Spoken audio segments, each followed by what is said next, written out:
God is but love, and therefore so am I. We're on lesson 175. This is part of review number 5 in the workbook of A Course in Miracles.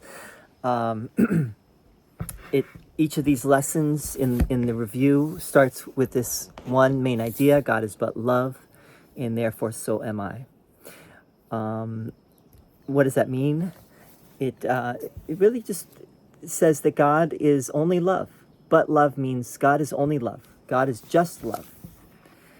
And what that means is a little bit of a mystery to us because we don't know what love is. We have this concept of love, but if we look at love in worldly terms, we are not always loving, right? We use the term love, but love in this world is not all the way there for most of us, right? We try our best, but we generally fall short because but the love that we're talking about here in the Course is not a thing. It's not even necessarily a relationship. It's beyond all relationships, and ultimately gets to a oneness, right? The Rastafarians say one love. That reality is really one love. And this is something that goes beyond this world. It goes beyond relationships. It goes beyond bodies. It goes beyond beyond personalities. Definitely ego personalities. Whether there's any personalities at all in reality is an open question. I think the Course suggests that there aren't. But that, is something that is debatable, and no one can really say for sure. What I thought I would do with this video today is something a little different, which is to talk about some of the things that people put A Course in Miracles down for, right? The people that don't really know A Course in Miracles or against A Course in Miracles, particularly evangelical and fundamentalist Christians who definitely feel threatened by A Course in Miracles. And so they, what tends to happen is they look for the things that they can make a case against A Course in Miracles and show how it is demonic, how it is not what it says it is, definitely not from Jesus, is harmful, and don't you dare look at it unless you care for your soul.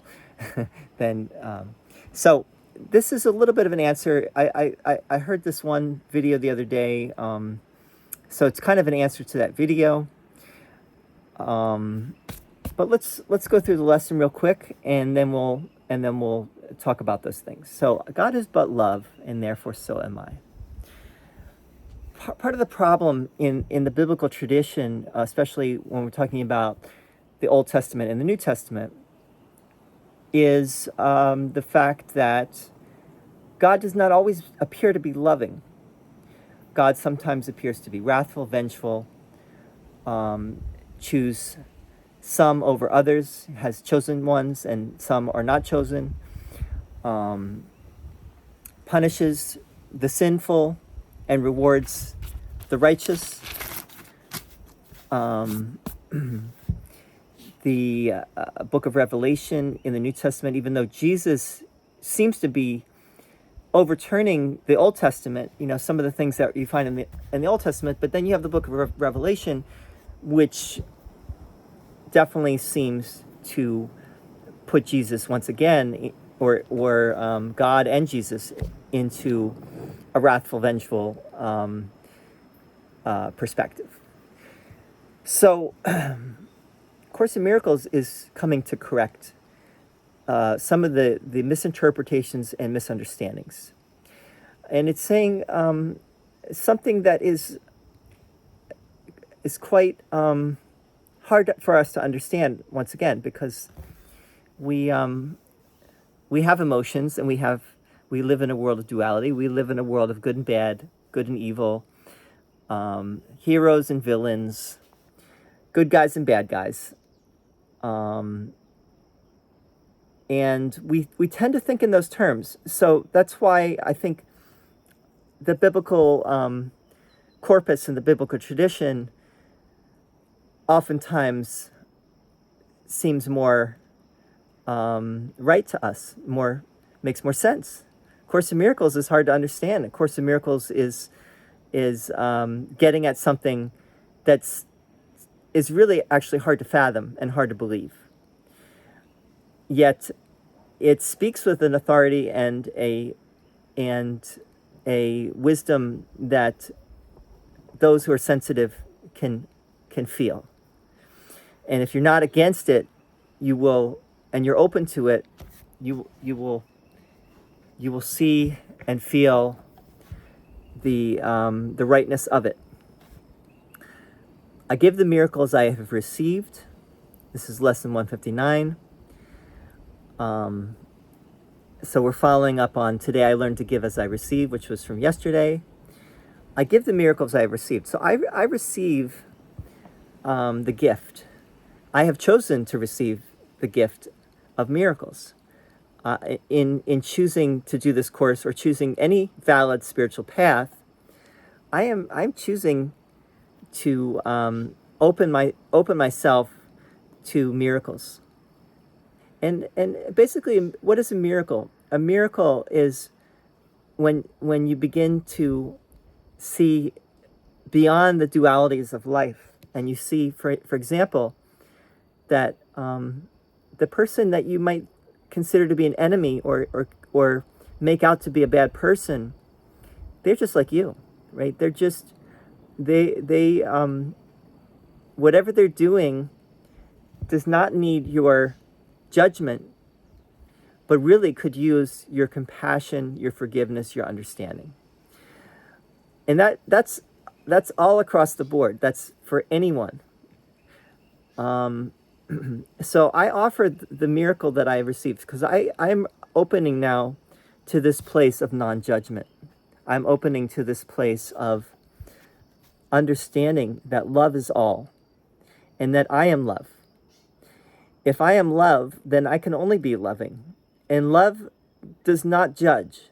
Love is beyond judgment. The Dalai Lama also said that, right? Dalai Lama said, he was asked, what is love? He said, love is the absence of judgment. I am at home. Fear is the stranger here. So my true self, my true reality is that loving self. That being that is only love, right? God is but love, and therefore so am I. I am only love, just as God is. That is my reality. If I am experiencing fear, and fear again is this umbrella term that covers hate, covers division, separation, anger, judgment, all the things that we're talking about, depression, misery, pain, suffering. Fear covers all of that. Fear is not my true self. Fear is unnatural. I have become very familiar with fear. I've become very familiar with fear in all its forms. And I just mentioned some of the forms, like judgment, guilt, sin, separation. But love is really my true nature, right? Love is the most natural thing, but it seems unnatural to a mind that is in fear, right? To a mind that is conditioned to think in terms of separation, in terms of duality. Love seems foreign, and fear is very familiar. I am at home, fear is a stranger here, is reversing that. It's reversing the thought system of the world, which is the egoic thought system. God is but love, and therefore so am I, right? God is love. I am love. Fear is a stranger. Fear is really something that is foreign to my true self, to my true nature. And my true nature is everyone's, right? Everyone shares that same nature. Everyone shares that same essence. Everyone shares that same oneness. All right. Now, to answer the critics of A Course in Miracles, let me first start by saying, do I need to defend A Course in Miracles? No, actually, I do not. A Course in Miracles is coming from a place of love, and love needs no defense. If you are against A Course in Miracles, that's fine. You know, I have nothing against that. I really just am wanting to share the truth for those who are open. Because the reality is that, you know, those who are, whenever someone talks about something, you know, they have their audience, and they're speaking to their audience. They're preaching to their, you know, to their choir, right? And I'm preaching to my choir right now. I'm sure this is not going to change a hardcore fundamentalist view, but there might be some that are more honest and open-minded. And I would say this is about honesty, and this is about open-mindedness. Honesty means that you're willing to question. Honesty means that you're willing to say, well, the reality is I believe a certain dogma and a doctrine that's been handed down. Do I really know it's true? No, I don't really know it's true.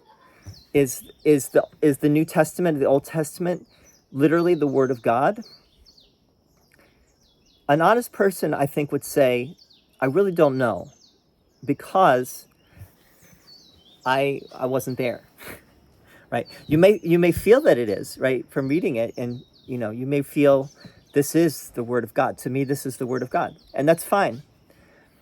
But I think, if you're honest, you would say, well, there's a lot of contradictions in the Bible.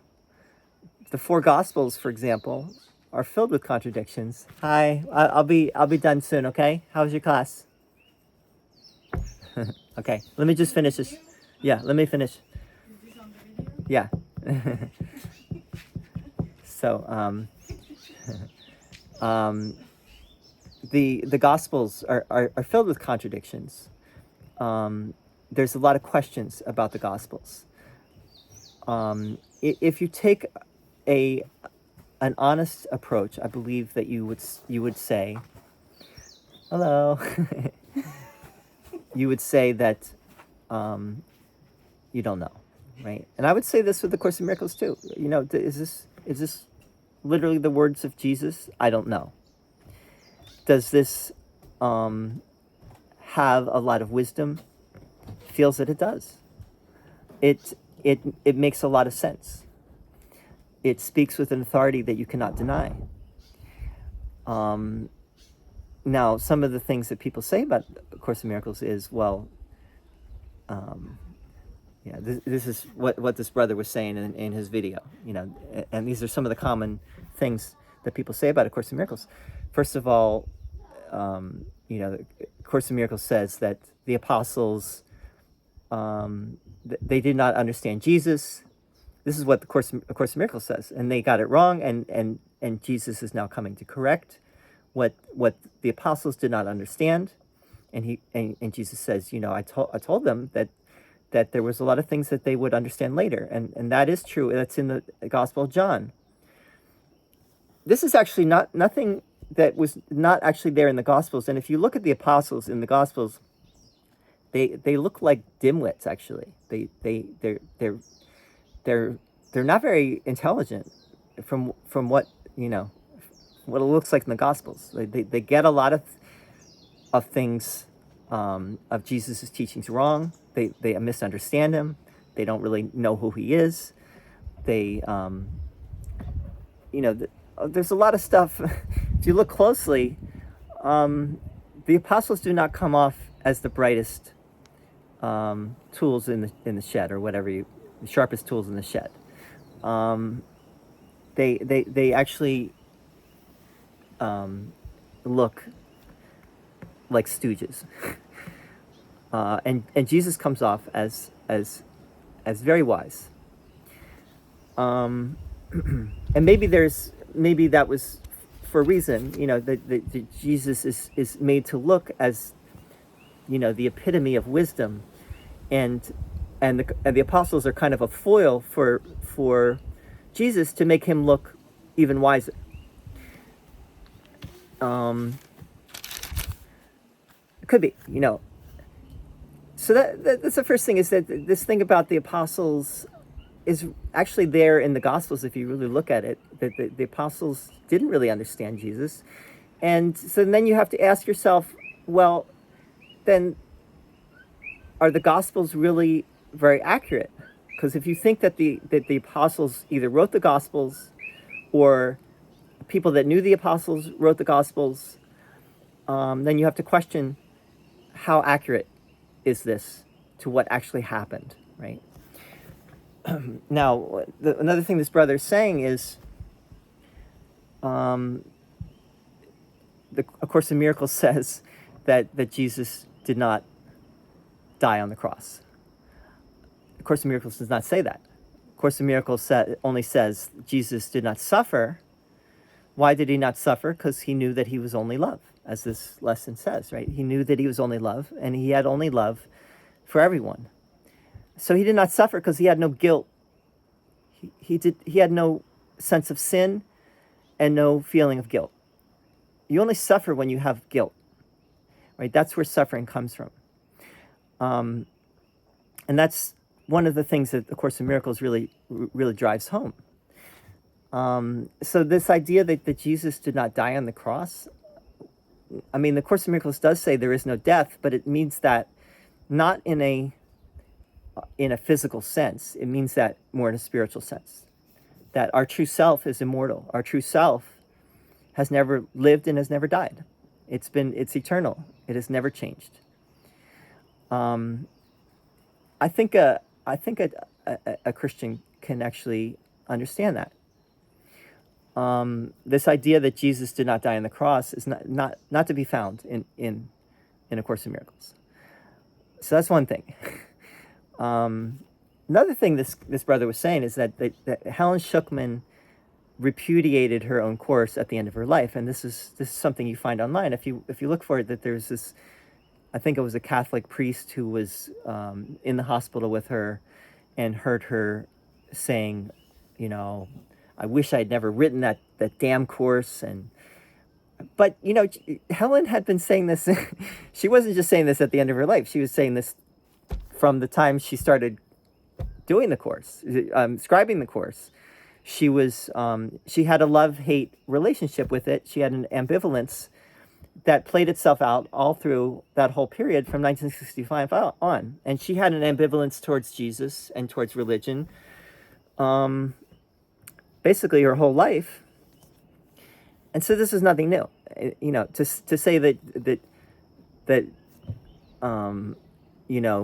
Helen at the end of her life on her deathbed said, "Oh, that course is all trash, and I completely want nothing to do with it."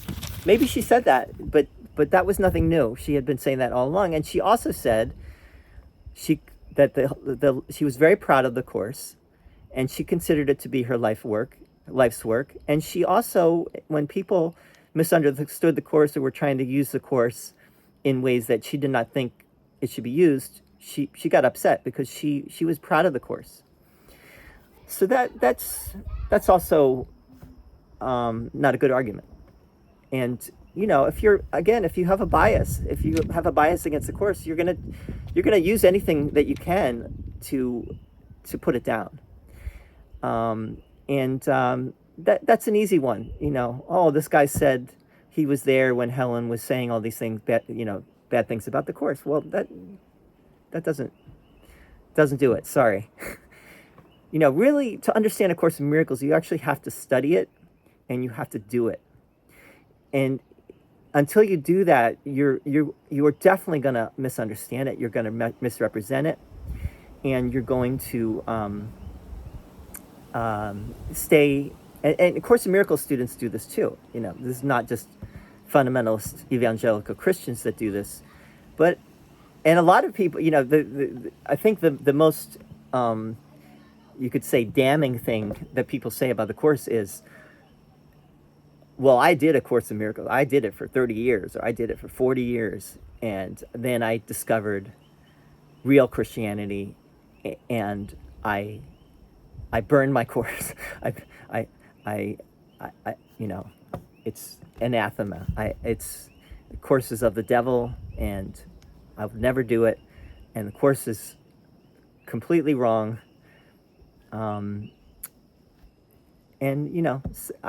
what I would say is, that's, so be it. Let it be. That's fine. I'm not here to get anyone to believe something that they don't want to believe. I would only say, for those who are open, that I'm trying to give you the counter arguments to these people that are basically, what do you call them, apologists, Christian apologists, that are trying to defend the faith, right, against this foreign teaching, and saying things like, well, Jesus said in the Gospels that there will be many false gospels that come after me. Don't believe them.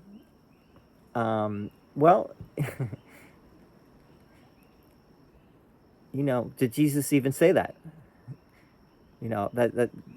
That's what I would say. Let's look at those verses in the Gospels, and really, if we really study them, I'm sure we're going to see some of the contradictions and some of the problems with going by what Jesus says in the Gospels, because we don't really, I don't think we really even know what Jesus really said. Back to what I was saying before, that who wrote the Gospels? Were they the apostles? Were they followers of the apostles? If the apostles were as dim-witted as they seem in the Gospels, you would think that the Gospels are not going to be able to really represent Jesus as he really was, if he really even existed.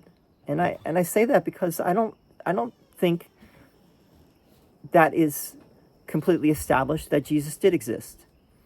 I think there's just as much of a case to be made that Jesus was a myth. Now, the myth has a reality. I'm not denying that. I'm just saying I'm not sure there was a historical Jesus. The myth can be truer than the historical person. So don't get me wrong about this. There's a power. I obviously, Jesus Christ. There's a power there. There's something there, right? That's not, and you can't take that away. If Jesus did not exist as a person, Course in Miracles actually says that he did. So, but I'm just bringing this in because A Course in Miracles is speaking in symbols. It's speaking in language that we can understand. It's speaking in ways that we can relate to. What I'm trying to say is that if Jesus did not live as a historical person, the idea of Jesus is just as powerful, if not more powerful. And that is really all that really matters in the end, is the idea of Jesus, not the historical person. I think it could have been that they made him into a historical person because that carries weight, that carries more weight for people. If he actually lived, then it's easier to believe in him. It's harder to believe in a myth or an idea, right? That's also what A Course in Miracles is saying, is that God is more like an idea and not a person or something you can, something tangible. God is more abstract. God is more of an essence. God is more of like love as an essence, or like Star Wars, the Force, than something that you can put your finger on. And this is again where I think you're going to have, you're going to tend to have fewer people doing A Course in Miracles and understanding A Course in Miracles than you will traditional conventional religion, because conventional religion does have more of these, understanding of that there was actually a person, the person said and did all these things, and you have to follow his. Whereas A Course in Miracles is more abstract. The Course in Miracles is more a course in ideas and symbols, not in hard and fast, concrete, physical, material things. So I hope that this is helping. I think, my bottom line is, if you are attacking A Course in Miracles or you're putting it down, it's probably because you have not really engaged with it. And of course you wouldn't, because because you're saying, well, this is a false gospel. I would never engage. I would never study it. I would never. Well, then you're not, then you have no place to really put it down, actually. I'm sorry. Don't knock it till you try it. You're really only playing to your base. You're preaching to your own choir, and you're giving really false information to those who don't know better. And if you're okay with that, then great. But that's dishonest when it comes down to it. And ultimately, honesty is going to win. Honesty and the truth is really the only thing that we really want. And if you understand what this is saying, it's all that we really are. Our true self is completely true and completely honest. There is no deceit there. There is no dishonesty. There is no putting something else down in order to make what you believe sound or look better. And so I'm going to end with that, I think, and would love to hear your thoughts, your comments, and anything you want to share. I realize that I'm speaking to my own choir, I'm preaching to my own choir here, but there may be some of you out there that really don't know the Bible too well, and you don't know A Course in Miracles too well, and you're maybe are kind of on the fence, and you're trying to decide, well, what do I follow? Is there anything that I do follow that I makes sense to me? I would say, if anything I said resonated with you, then you might find the Course helpful. I have no stake whatsoever in you doing the Course or not doing the Course. The Course is not a religion. The Course is not a cult. I'm not trying to make money off the Course, and I don't even need followers, actually. I sometimes say like and subscribe, but I don't care if you do or don't, actually. I'm just trying to offer the truth as I understand it. So thank you for listening, and I would love to hear your thoughts, comments, anything. And so God is but love, therefore so am I, and so are you, so are we. And have a lovely day.